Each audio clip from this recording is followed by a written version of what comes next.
तो पिछले पार्ट में हमने देखा था कि लिंग्यून को उस बुक के अंदर से बहुत सारी टेक्निक्स के बारे में पता चलता है, जिन्हें प्रैक्टिस करने के बाद अब उसके पास बहुत पावर आ चुकी थी। साथ ही जो ब्रोकन स्वॉर्ड उसने अनलॉक की थी उसकी भी कई चीजें उसे पता चलती हैं। वैसे इसके बाद वहाँ पर एक वोट आई थी जहाँ एक लड़का कह रहा था कि यंग मास्टर तुम्हें याद कर रहे हैं।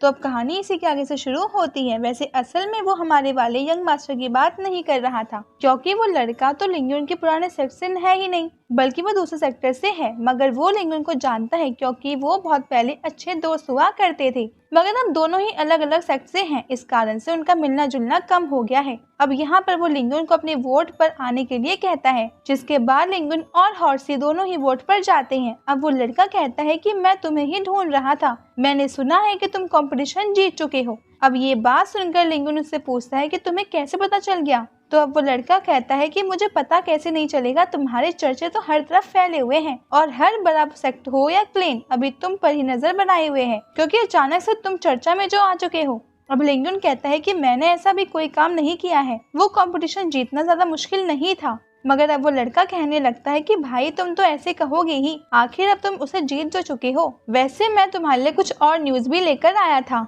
दरअसल एक बहुत ज्यादा बड़ा कंपटीशन होने वाला है। वो कहता है कि प्राइस के बारे में तो पूछो ही मत, क्योंकि प्राइस बहुत ही ज्यादा बड़ी चीज है। लेकिन अगर कंपटीशन की बात करें तो वो इतना आसान नहीं होगा, क्योंकि अभी तुम जिस कंपटीशन में गए थे वहाँ पर ज्यादा बड़ी फैमिली नहीं आई थी, बस एक क्लेन था जो कि तुम्हारे सेट से पहले भी हार चुका है। तो उन्हें हराना सच में इतनी बड़ी बात भी नहीं है। वैसे मैं ये नहीं कह रहा कि ये मामूली बात है, मगर असलियत में तुम्हारी पावर बढ़ाने का बस यही एक तरीका है कि तुम्हें पावरफुल लोगों से लड़ना होगा और अब तुम्हें अपने अपोनेंट खुद चुनने होंगे। अब यहाँ पर लिंग्यून को ज्यादा कुछ समझ में नहीं आ रहा था, इसीलिए वो उससे पूछता है कि तुम कहना क्या चाहते हो। इस पर वो लड़का बताता है कि ये कंपटीशन कोई मामूली कंपटीशन नहीं है। इस कंपटीशन में 4 बड़े बड़े सेक्ट भाग लेने वाले हैं, और बड़े सेक्ट से मतलब बहुत ज्यादा बड़े और बहुत पावरफुल सेक्ट। ये कंपटीशन कोई मामूली कंपटीशन नहीं होगा, इसका प्राइस फुल बहुत ज्यादा बड़ा है। इस कारण से सारे सेक्ट जोर शोर से प्रैक्टिस में लगे हुए हैं। कोई भी सेक्ट जीतने के लिए कुछ भी कर सकता है। वैसे ये बात भी है कि वहाँ पर ज्वाइन होने के लिए ही तुम्हें बहुत ज्यादा पावरफुल होना होगा, क्योंकि ज्वाइन होने के पहले तुम्हें अपनी पावर साबित करनी होगी।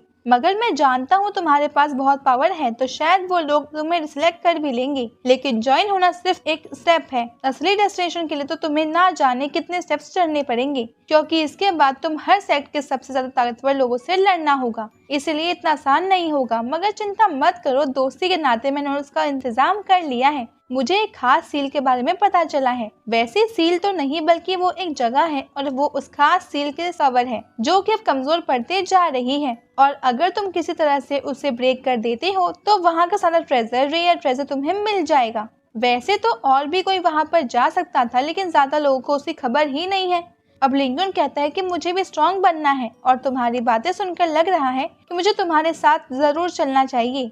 अब इस पर वो लड़का कहता है कि हाँ, तुम सही फैसला कर रहे हो, और वैसे भी मैं ये सब तुम्हारे लिए ही कर रहा हूँ, क्योंकि मैं इतना स्ट्रॉन्ग नहीं हूँ कि मैं वहाँ पर जाकर उन 4 सेक्ट को चैलेंज कर सकूँ। वैसे इसके बाद वो लड़का लिंग्यून को उन 4 सेक्ट के जनरल के बारे में बताता है। वो कहता है कि वहाँ के जनरल्स बहुत ज्यादा पावरफुल हैं, और वो सभी अपने स्टूडेंट को पावरफुल बनाने में ही लगे हुए हैं, जिससे कि वो उस कॉम्पिटिशन को जीत पाए। वैसे अब वो उन 4 सेक्ट के नाम बता रहा था, जिसमें से एक वैंग फैमिली का भी सेक्ट था। अब ये चीज सुनकर हीरो को बहुत गुस्सा आता है, और उसे सारी चीजें फिर से याद आ चुकी थी। वो कहता है कि मैं उन लोगों को छोड़ूंगा नहीं। अब तभी वहाँ पर एक और आदमी आता है। असल में वो यंग मास्टर था जिसकी बात ये लड़का पिछले पार्ट में लिंग्यून से कर रहा था। यहाँ पर ये लड़का यंग मास्टर से लिंग्यून को इंट्रोड्यूस कराता है। वैसे लिंग्यून भी अपना नाम बताने वाला था, लेकिन यंग मास्टर कहते हैं कि इसकी जरूरत नहीं है। मैं पहले से ही तुम्हारे बारे में ज्यादातर सब पहले से ही जानता हूँ, क्योंकि मैं पहले ही तुम्हारी बहुत तारीफ सुन चुका हूँ। इसने मुझे बताया था कि तुम बहुत ज्यादा पावरफुल हो। वैसे अच्छा है, अगर तुम सच में कंपटीशन में भाग लेना चाहते हो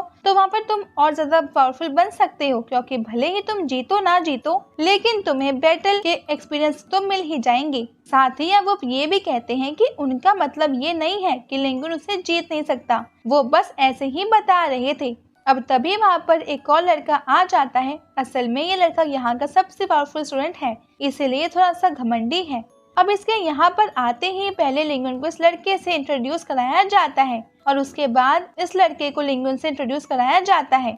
यहाँ यंग मास्टर उसे बता रहे थे कि लिंगजुन कितना स्ट्रॉन्ग है और उसने क्या क्या किया है। उनका मतलब उस कंपटीशन को वगैरह से था। लेकिन अब ये लड़का थोड़ा सा घमंडी है, इसलिए ये कहने लगता है कि ये सब तो कहने की बातें हैं। अगर सच में ये पावरफुल होता तो इसका सेक्ट इसे कभी भी इस तरह से धक्के मारकर बाहर नहीं निकालता। इससे साफ पता चलता है कि ये सिर्फ अफवाह है और वैसे भी मैं सिर्फ इस तरह की कही हुई बातों पर यकीन नहीं करता। अगर सच में इतना स्ट्रॉन्ग है तो मेरे सामने अपनी पावर को साबित करे। और इतना कहते ही वो लिंगन की तरफ हाथ बढ़ा रहा था, लेकिन यहाँ पर लिंगन उसका हाथ रोकते हुए उसे पीछे की तरफ फेंक देता है। अब इस चीज से उस लड़के को गुस्सा आ जाता है और वो कहता है कि अच्छा तो तुम मुझसे लड़ना चाहते हो, ठीक है तो मैं इसके लिए तैयार हूँ। और इतना कहते ही वो अपनी एनर्जी रिलीज करता है और कहता है कि आ जाओ, मैं यहीं पर तुमसे फाइट करूंगा। लेकिन तभी यंग मास्टर उसे रोक देते हैं और कहते हैं कि लिंगन हमारा मेहमान है और हम इस तरह से उसकी डिसरिस्पेक्ट नहीं कर सकते। वैसे अगर तुम्हें उससे फाइट करनी है तो प्रैक्टिस एरिया में जाकर करना, यहाँ पर तो तुम एक दूसरे से लड़ोगे नहीं।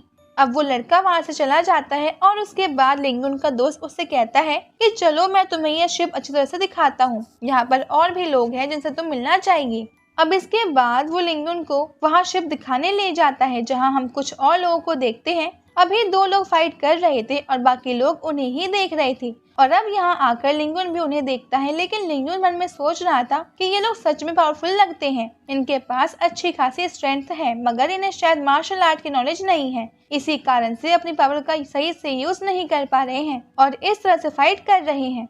अब इसके बाद उनकी फाइट खत्म होती है तो वहाँ पर वो घमंडी लड़का आ जाता है और कहता है कि ये तो प्रैक्टिस एरिया है, तो बताओ लिंगन क्या तुम मुझसे फाइट करना चाहोगे? वैसे अगर तुम डर गए हो तो तुम अभी भी मना कर सकते हो। लेकिन इस पर लिंगन कहता है कि नहीं, मेरे पास तुमसे लड़ने का टाइम नहीं है और ना ही मेरा तुमसे लड़ने का मन है। अब यहाँ नीचे हम देखते हैं कि वो लोग कह रहे थे कि ये लड़का यहाँ का सबसे ज्यादा ताकतवर फाइटर, तो शायद इसी कारण से लिंगन इससे नहीं लड़ रहा है। लेकिन अब लिंगन भी ये देखते हुए नीचे आता है और फाइट के लिए हाँ कर देता है और उनमें लड़ाई स्टार्ट हो जाती है। लड़ाई बहुत ही मस्त चल रही थी, दोनों ही बहुत ज्यादा पावरफुल, इस कारण से दोनों में से कोई भी हार मानने को तैयार नहीं था। वैसे यहाँ पर लिंगन अपनी पूरी पावर इस्तेमाल नहीं कर रहा था। अब हम देखते हैं कि कुछ देर फाइट इसी तरह से चलती रहती है और फिर जब वो लड़का लिंगन का मजाक उड़ा रहा था तब लिंगन उससे कहता है कि मैं अपनी पूरी पावर इस्तेमाल नहीं कर रहा, वरना तुम मेरे एक अटैक के सामने भी नहीं टिक पाते। अब इस बात से उस लड़के को गुस्सा आ जाता है और फिर से फाइट स्टार्ट हो जाती है। अब हम देखते हैं कि अभी तो वो शिप के ऊपर आ चुके थे जहाँ पर वो फ्लैग लगाया जाता है और दोनों अभी अलग अलग साइड खड़े हुए थे। और अब जब वो फिर से उनकी लड़ाई स्टार्ट होती है तो यहाँ पर लिंगन सच में एक ही अटैक में उस लड़के को हरा देता है। वैसे तो इसके पहले उसने कई अटैक किए थे, लेकिन फाइनल अटैक ही मेन था और उसकी पावर इतनी थी कि ये लड़का यहाँ से सीधा फिक कर वहाँ नीचे गिरा था। और अब लिंगन उससे कहता है कि मैंने तुम्हें पहले ही वार्निंग दी थी, तो अब तो तुम मेरी पावर समझ ही गए होंगे। अब इसके बाद हम देखते हैं कि लिंगन उस जगह से जाने लगा था। वैसे उसे कंपटीशन में तो भाग लेना है, लेकिन वो खुद भी वहाँ जाकर भाग ले सकता था। अब तभी वहाँ पर वो यंग मास्टर आते हैं और लिंगन उनसे कहता है कि अगर आप वोट डैमेज होने का खर्चा मांगेंगे तो मुझे माफ करना, मैं पहले ही मेरा सेक्ट छोड़कर आया हूँ, इसलिए मेरे पास अभी बिल्कुल पैसे नहीं हैं। अब इस पर यंग मास्टर कहते हैं कि ऐसा नहीं है, मैं तुमसे कोई पैसे नहीं मांग रहा, बल्कि मैं तो चाहता हूँ कि तुम मेरे सेक्ट में आकर उस कंपटीशन में हिस्सा लो, क्योंकि मैं चाहता हूँ कि मेरे पास ही सबसे पावरफुल स्टूडेंट हो और मेरा ही सेक्ट इस कंपटीशन को जीते। साथ ही वो ये भी कहते हैं कि देखो, तुम जानते हो कि मेरा सबसे पावरफुल कल्टिवेटर वही था जिससे अभी अभी तुमने फाइट की है, लेकिन अब तुम उसे हरा चुके हो, उसका मतलब तुम मुझसे तो ज्यादा स्ट्रांग हो ही, और मैं तो यही चाहता हूँ कि तुम मेरे साथ चलो और मेरा साथ दो। वैसे इसके लिए मैं तुम्हें कुछ भी देने को तैयार हूँ, तो तुम बताओ तुम्हें क्या चाहिए।